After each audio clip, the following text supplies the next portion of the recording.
On peut effectivement probablement commencer à parler d'une amorce de sortie de crise. Et surtout, on devrait avoir 2 années de croissance à peu près successives, ce qui n'est pas arrivé depuis 2008.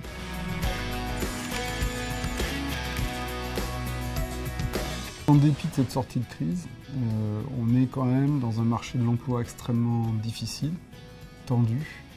L'emploi reste la préoccupation numéro 1 de la plupart des salariés dans la plupart des pays. La problématique de la compétence devient vitale pour le salarié et pour son employeur. Pour le salarié, parce que c'est la garantie de son employabilité.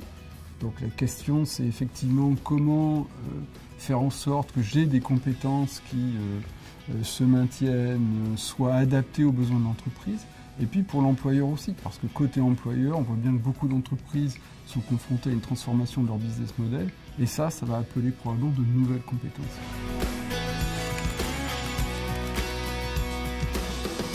Aujourd'hui, le temps de travail n'est pas une préoccupation numéro 1, mais c'est en revanche quelque chose qui est en train de croître.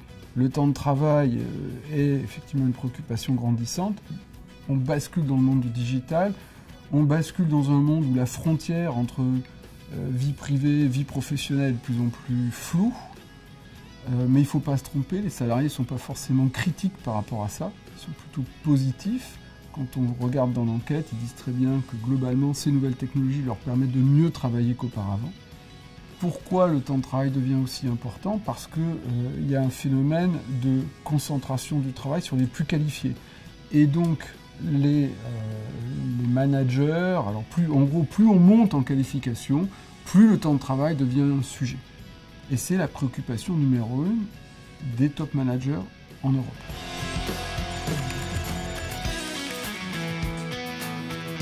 L'attente de prise en compte individuelle et puis de ces nouvelles organisations de travail, tout ça, ça va créer un sujet absolument majeur qu'on va trouver se traduire quelque part autour de la notion de bien-être au travail.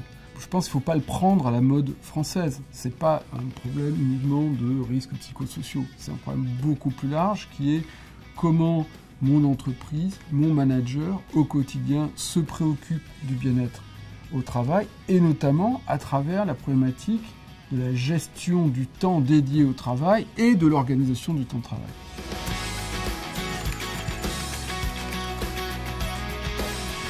Les pays qui s'en sortent le mieux, c'est plutôt les pays, on va dire, du Nord. Alors, même si c'est un peu abusif, mais disons que quand on regarde l'étude, très clairement, la Grande-Bretagne, l'Allemagne, la Belgique, la Suède, sont des pays où les salariés sont beaucoup plus positifs à l'égard de leur bien-être au travail que l'Europe du Sud, et notamment que la France. On voit aussi qu'il y a quand même un lien très fort entre bien-être et motivation.